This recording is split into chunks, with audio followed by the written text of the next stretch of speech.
রাস্তায় গাছের গুড়ি ফেলে আগারগাঁওয়ের বিটিআরসি ভবনের সামনে অবস্থান নেন মোবাইল ফোন ব্যবসায়ীরা। প্ল্যাকার্ড হাতে নিয়ে নানা দাবিতে স্লোগান দেন তারা। দেশে 16 ডিসেম্বর থেকে চালু হচ্ছে হ্যান্ডসেট নিবন্ধন বা এনইআইআর সিস্টেম। এতে অবৈধভাবে দেশে আসা মোবাইল ফোন 1 মাসের বেশি নেটওয়ার্কে সচল রাখা যাবে না।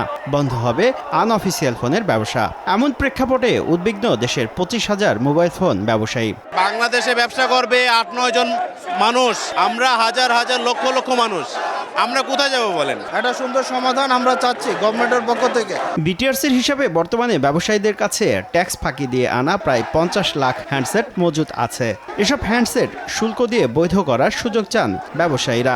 বর্তমানে বৈধভাবে মোবাইল ফোন আমদানিতে শুল্ক 58%। এনইআইআর চালুর আগে শুল্ক হার 15% ও আমদানি প্রক্রিয়া সহজ করার দাবি ব্যবসায়ীদের। ব্যবসায়ীরা ট্যাক্স দিতে চায়, সবাই প্রত্যেকটা ব্যবসায়ী ট্যাক্স দিয়ে ব্যবসা করতে চায়, তবে ট্যাক্সটা সহনীয় করা। 9 জন সিন্ডিকেটের হাতে চলে যায়, তাহলে আপনি যে মোবাইল 30,000 টাকায় ইউজ করছেন, এটা কার্যকর হওয়ার 1 মাসের মধ্যে এটার দাম দিয়ে দিবে 40,000। আমাদের প্রপোজ হলো 15%, আর লোকাল এনওসি যে বিষয়টা এটা সহজকরণ করবে।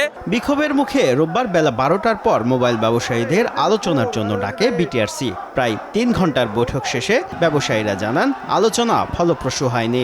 1 বছর পর্যন্ত আমাদেরকে এই এনইআর সিস্টেমের বাইরে রাখতে হবে, কিন্তু তারও কোনো রেজাল্ট আমরা আদৌ পাই নাই।